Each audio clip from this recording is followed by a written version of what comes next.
Welcome to this episode of the Get the Bag podcast. I'm your host, Kelly, and on today's show, I have for you Miss Bianca Harris of the Phoenix Nicholas Center. Yes, ma'am. Yes. How are you doing today, Miss Bianca? I am fantastic. How are you, Kelly? I'm awesome. So, tell me about the Phoenix Nicholas Center and how you got started. So, the Phoenix Nicholas Center is my baby. Okay. Mm-hmm.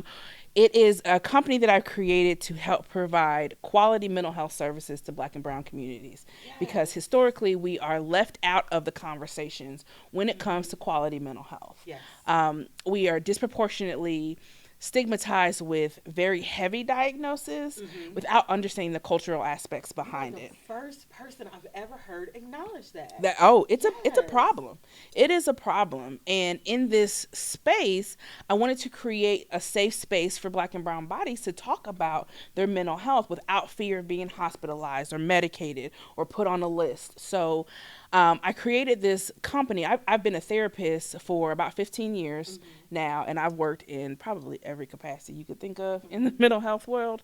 And what I realized is that in every situation, we are left out of those conversations, Mm-hmm. right? But we are left out because of the inherent racism within mental health in Mm-hmm. general. So I created this company to essentially help bridge that gap in some areas. I love the idea of the phoenix. I'm not sure if you're familiar with the phoenix. It's a mythological bird, right?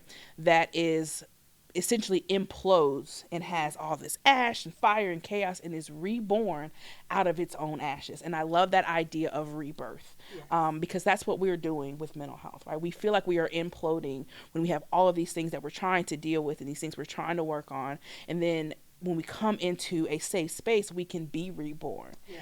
Um, and the Nicholas is actually my son's middle name. Mm-hmm. Okay. And so the idea of putting him in it is because I want my son, by the time he's my age, to have therapy be so normalized that people are talking about like they're going to the doctor, right? Absolutely. I'm going to see my chiropractor, I'm going to see my primary care doctor, I'm going to see my therapist. I want it to be that normalized. Yes.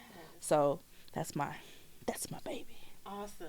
So, in the creation of this baby, how did you step into that space? From working in other capacities to working for yourself. So it was always a desire to have a practice in some capacity. Mm-hmm. What ended up happening is I kept getting into these situations working in mental health Mm-hmm. that I realized I'm not doing quality work. I'm doing work to make somebody else money. Mm-hmm. I've worked at community mental health agencies. I've worked at hospitals. I've worked at the prisons. I've worked in you name it. I've been there, and it's always about making money. And so when I was at my last, I call it my last W-2 job, Mm-hmm. I worked at a inpatient facility, right? Okay. And it was horrible. Yeah. It was absolutely horrible. But I had the best supervisor ever. She's brilliant. Mm-hmm. And in having conversations with her and just talking about kind of where she's been, because she was older, so she had been in the game at that time. This was 2014, yeah, 2014 actually. Mm-hmm. She had been in the game for 30 plus years Mm, at she was that old moment. school. She old school, right? And so, in just kind of talking to her and everything and telling her kind of the things I want to change within the facility and things like, and she was basically like, you're not going to change this facility, Wow. but you can be a change for the dynamic of mental health. And I Mm. was like, what you talking about, girl? So from there, Mm. there was some stuff going on in that facility that I just couldn't get down with in general. So I went to contracting with DCS Okay. in a way to give myself some more freedom because I'm a single mom. Mm. And so taking care of my son is my priority. So anything that's going to allow me to be able to have time with him is what's Absolutely. important. So I started contracting with DCS. I did that for a couple of years, but I realized there's holes in that system too. Mm-hmm. So many of us are falling into this system and only getting services essentially when it's too late, Late. Yeah. right? After the fact. After the fact. And so I said, I want to be more proactive instead of reactive. And so I was talking to a good friend of mine, just kind of playing around with the idea for a while. And she was just like, so why haven't you done it? Why haven't you started the practice? And I was like, And so why okay. hadn't you? What was holding you back? Fear. Fear. Because we live in a society that tells us that you, especially as black people, especially as black women, right? You go in, you get a good job, you stay at that job, you take care of your responsibilities at that good job, right? You don't leave no good job. Exactly. Right?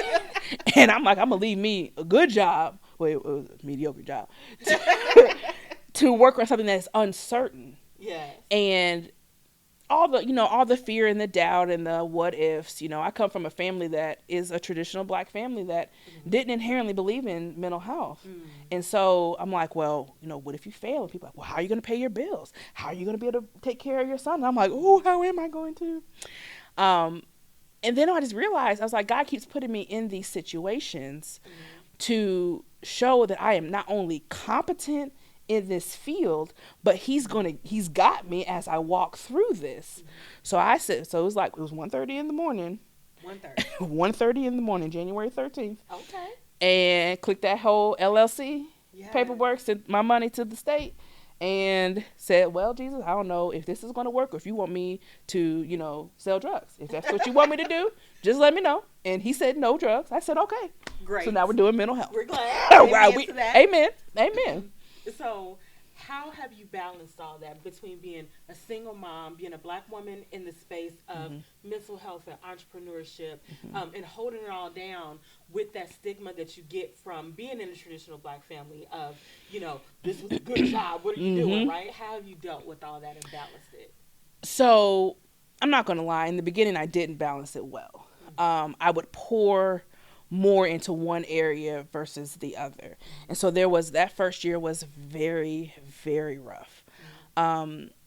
Because I knew the idea and I knew that it was important, but I didn't understand how important my voice personally was in this space. I knew the information, but I didn't value my voice enough. So I'm sitting here trying to get other people to get into other people's space in order to have this conversation, when I realize I can create my own space and have these conversations. Absolutely. So it has been a journey, because like I've been doing this long enough that now, like, my parents, they're advocates of mental health. My mom, I love her, is quick to be like, oh, you know what, my daughter's a therapist, you should probably talk to her. And I'm like, Mom, I'm full. Okay, I ain't got no space. Y'all heard her. She is full, y'all. I am full at the moment, but I do got workshops coming up. Tap in. But when I had to learn that I have been in this space with the education and the experience long enough that these people I am looking for essentially validation from, I'm at that level. These people who I see that are doing these things. I had one lady that I followed on Instagram, and she's brilliant. She's a really good therapist, and she's been doing it half the time that I've been doing it. And I'm like, this can be me. So that second year was more of a transition year. Now, mind you, my second official year in business was the pandemic. Okay, it was 2020. And when I tell y'all, listen, that tried every thing I had in me. That was my absolute worst time being a therapist, because now everybody's at home, right? And everybody wants to talk to you. And everybody wants therapy, which is great on one hand, because we need to have that conversation. But I got so burnt out. It was ridiculous, because I wasn't doing good self-care. I went from a caseload of 17 to 42 in the matter of 30 days. That is crazy. Okay, it is. And it's a lot. On top of that, I undervalued and undersold myself with the prices of therapy, because I want to make therapy affordable as well for our Black and brown community who can't afford the $150 hour therapy. So I undervalued myself. So now I'm struggling, right? Trying to make ends meet, helping people. Working more. Meanwhile, my own mental health and my time with my son was going down. And so what I had to learn is I had to pray first, then act. Because what I was trying to do was say, okay, I got this. I'm going to do this, this, and this. And talking to God about it afterwards. Like, here's my plan, God. Okay. Y'all heard that. That's meat and potatoes right there. Pray first. Pray first. And then see what he says. Because my plans was not working out at all.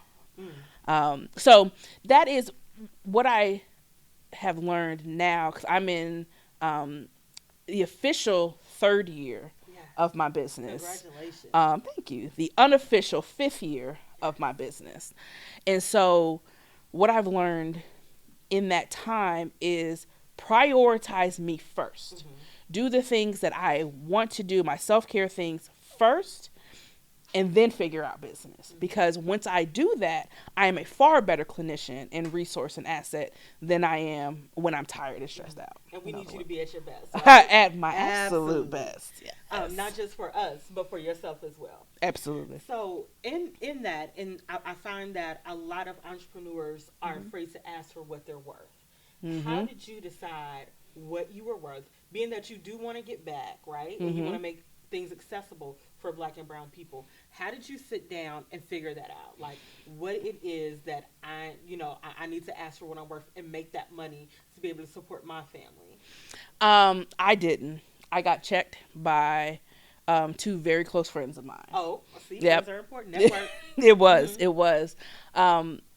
Because the vision of my company that I have is that eventually I will be able to offer extremely reduced or free services to Black and brown communities. So I'm like, well, let's just start there. I still got rent. I still got groceries. I still got insurance, gas. Yeah. I didn't think about all them things. I was like, oh, I'm going to help people. And so my best friend, we've been friends for 31 years.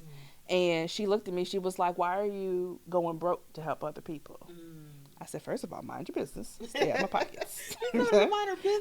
I did. She doesn't, though. She don't be listening. Yep. She don't be listening to me. Shout out to best friend. Absolutely. And in just in having conversations with her, she helped me to see that the service that I am providing is a valuable service. Absolutely. And so she told me, it was crazy. She was like, I was like, well, if I raise my prices, I'm going to lose people, right? I'm going to lose people. She was like, then those are the people who are not meant to be with you. And I was like, So I tried it. I did a little baby hike to see what people, everybody stayed. Yes. I said, okay. Test the waters a little bit to see who was going to go. And then I raised it again to where my prices are. And now I did a big jump. I was like, oh, maybe. Because now, mind you, this is mid to late 2021. So people are back outside. People are back at work. And I'm exhausted. So I do a bigger hike thinking, okay, these people will fall off and then I'll have a break. Nope, they didn't. They were like, oh, okay, that's fine. I'll pay it. Oh. That speaks to quality, right? It does. It does. It does. Because you thought. Right. I was like, y'all going to fall off. But they were very invested. And that is the part that I realized that I offer a quality service. Yes. And I see the work being done in my clients. I see the excitement. I don't accept insurance. I am 100% self-pay. So people are coming every week. I have some that are monthly, some that are bi-weekly, some that are weekly, some that are twice a week. And they're paying out of pocket for these services. And I'm like, girl, you better pay your rent. This, right? Because lots of entrepreneurs get scared to be different, because a lot of therapists, they take insurance, this, that, and the next. She is out here not taking insurance, right, and still making the bag, right? and so that's super important, not to be afraid to be in that space and set your own parameters. Yep. That's a thing too that I'm still navigating what that space is, because historically, if we look at Black and brown bodies anyway, we are underpaid in the industry across the board, whether you work for yourself, whether you are working for a W-2 company, right? Women are paid even less than that historically. And so we get into this kind of idea of this is my value because someone said this is now my value. Don't ask for too much. Don't negotiate too high. Are you really worth that? And so a lot of that gets internalized, and that's what I did is I internalized my value. Now I'm a $150 an hour therapist that doesn't charge $150 an hour. Okay. That is still my value. So having to relearn a lot of the narratives that I was being told, I worked for a company, I knew I had to go, where I looked at what I was making. I had been with this company at that time 4 years, and I had a life skills specialist, which is a bachelor's position, right?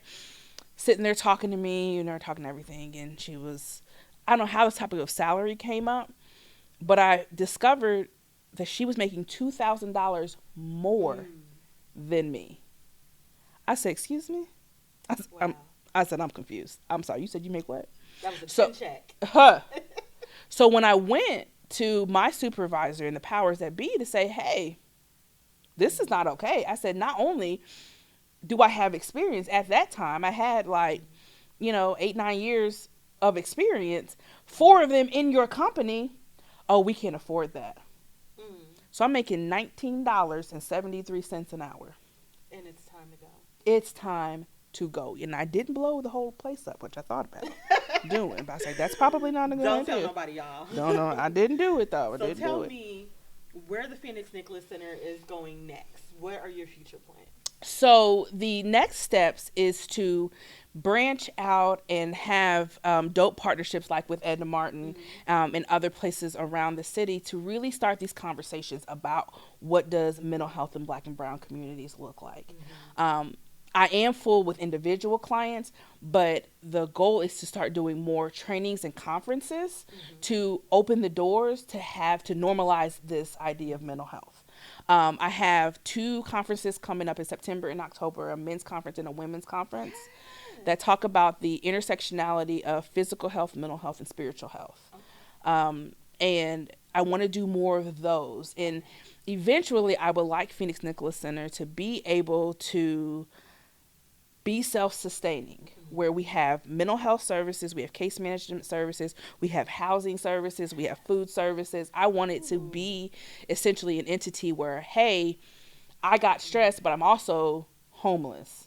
Okay, bet we can link you with all of these different resources, either within the city or have our own resources as well. Linked to that, right? Mental health is the core of everything. Right. If you don't have money to eat, your brain is not at full capacity and you're not functioning. If you are suffering from depression, now we have exacerbated those symptoms. And now we are struggling to function. We're struggling to make ends meet day to day, right? Now we're already struggling because we didn't have enough money, all right? Quick story, I remember my very first job as a therapist. I was working at a community mental health agency, I won't say the name, in a small town.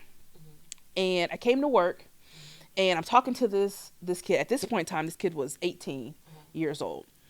And he was suffering from anxiety, right? They came like, oh, he has generalized anxiety disorder. You just need to work on calming. And as I'm talking to him, and I'm like, I see the anxiety, but what he was anxious about is he wanted to leave this small town, go to college. He couldn't afford to go to college. So when I asked him, I said, well, what did your FAFSA say? He was like, what is that?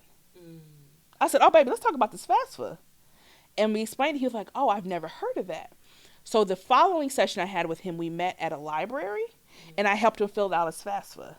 Because if you don't know, this is simple information that you can do to help offset some of those costs. And we talked about other ways to look for scholarships and things like that. And then now he's getting responses. Things are going better. His anxiety symptoms are subsiding. I got written up for that. Wow. Because my supervisor told me that's not my job. Wow.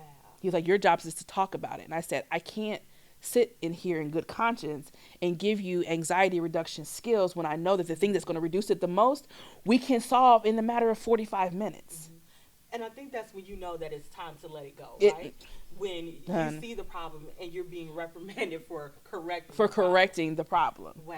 Which is, again, shows me more of the pitfalls of where we are truly with mental health. The pandemic is probably the best thing we could have done for mental health, because now people are talking about it more. And even we have big names, celebrities that are talking about therapy. Kendrick Lamar just made a whole album about going through something for 1,855 days. Wow. Right? United in Grief is my favorite song. But the goals is to, I don't want these conversations to be having, I don't want our Black men to say, I have no other options out here, right? Over a quarter of my caseload is Black men, okay? They are the most consistent, They are the most regular, and I've had them the longest. I have one client that I've had for 7 years, going on 7 years in November, because it's a safe space. Yeah. We need to have more of that. It can't just be me. So the goal of the company is to eventually be that safe space, that we know we have the reputation of quality services, that I'm not going to go back and be like, oh, let me tell you what so-and-so said. So that's kind of the vision of where we're going to go. I cannot wait to see that. So I know you mentioned the conferences. Can you give us a little more info about the conferences, where they'll be held, and how do we get there? So the women's conference will be September 17th. Okay. The men's conference, I'm still working on a date because I want the same venue that I'm using the women's conference in. But it'll actually be at a coffee shop called MOTW off 38th and Moeller on the west side. Right. I'm also very intentional about being in supporting Black and brown businesses as well. So I'm very intentional about where we go. I don't want to just have it anywhere. So it will be September 17th from 10 a.m. to 1, 9 to 12, or 10 to 1. I got it. Don't judge me, y'all. I look at my flyer. We'll get it, y'all. We'll have 3 speakers. One is she's a certified personal trainer and an RN. She'll be speaking about the physical health piece. I have a minister, a local minister in the city, who's going to talk about the spiritual health piece, and then I'm going to talk about, obviously, the mental health piece. All materials and things are going to be provided that day, and we're going to give y'all some food, too, because I like snacks. Yeah. I like to eat, and I know people like to eat, too. But I will have that one's for the women's conference, and I will have a men's conference as well. Is there a cost? Or is it free? Yeah, so the cost is $60 for the conference, but it includes all your food, all your supplies, and everything. And all the vibe. And there's going to be resources that are going to be given at the end of the conference, too, that you can continue those conversations in your mental health journey. So it'll be $60 for both conferences, but the men's conference will have all male speakers, right? I'm not going to be a part of that one. I'm going to set it up, but because men need to have space to just talk to other Black and brown men, because there's certain things that I can empathize with, because I can understand why you would feel that way, but I've never been a man.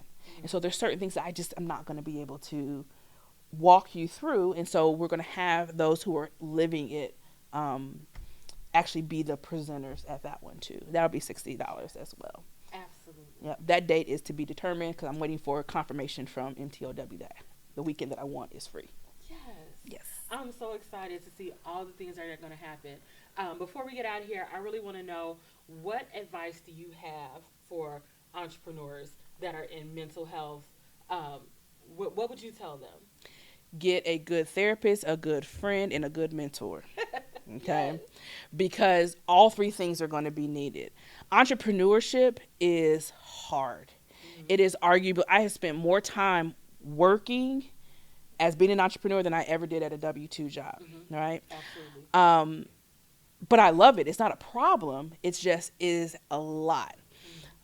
You also need to have that friend that you can call and be like, child, let me tell you what happened today. I'm going to quit. I can't tell you how many times I've called my friends, be like, I'm quitting and I'm going to work at Amazon. Yes. And they'd be like, okay. So how many clients you got tomorrow?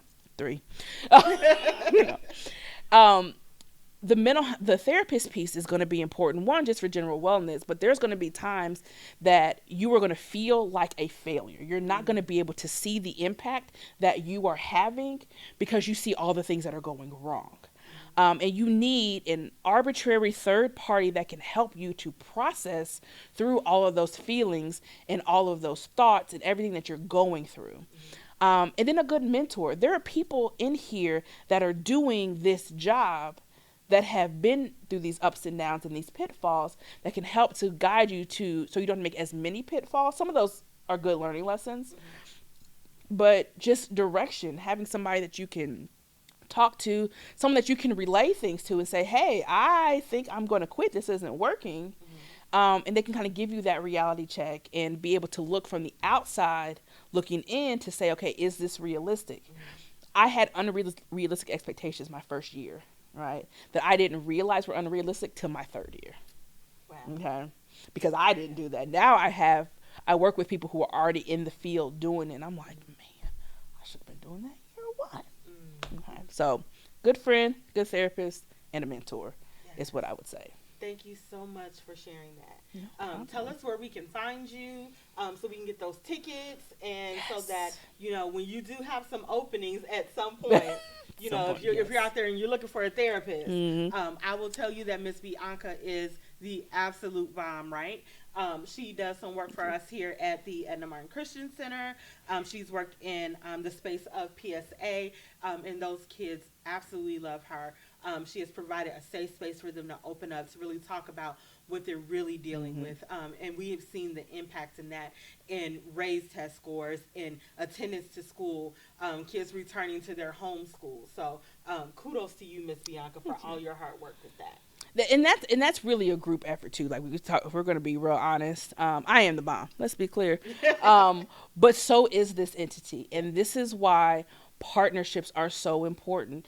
Edna Martin reaches a different demographic than I have, but it all works together because all of those things are all interconnected. And if we don't start talking about the intersectionality of these different pieces, we're going to drown. And so I am grateful to you. I'm grateful to places like Faith in Indiana and United Way, who are really making, using their platforms to have these conversations and have these ongoing conversations. And I think it's dope. But you can find me. My website is www.phoenixnicholascenter.com. You can find me on Instagram and Facebook at the Phoenix Nicholas Center. Um, if you go on to either the social media or the website, you'll see the link for the conferences. Right now, the men's conference isn't up just yet, just because I'm waiting on the confirmation of the date. But the women's conference, go ahead and get your tickets. Tickets are limited, so go ahead and book those quickly because spaces are filling up. But yeah, that's where you can find me. Absolutely. So as always, y'all, get the bag. Yes, yes.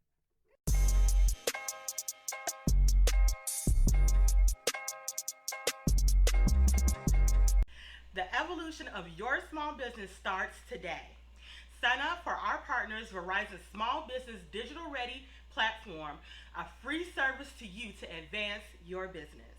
Check the link below and click on that, and it'll take you right to our Verizon Wireless link.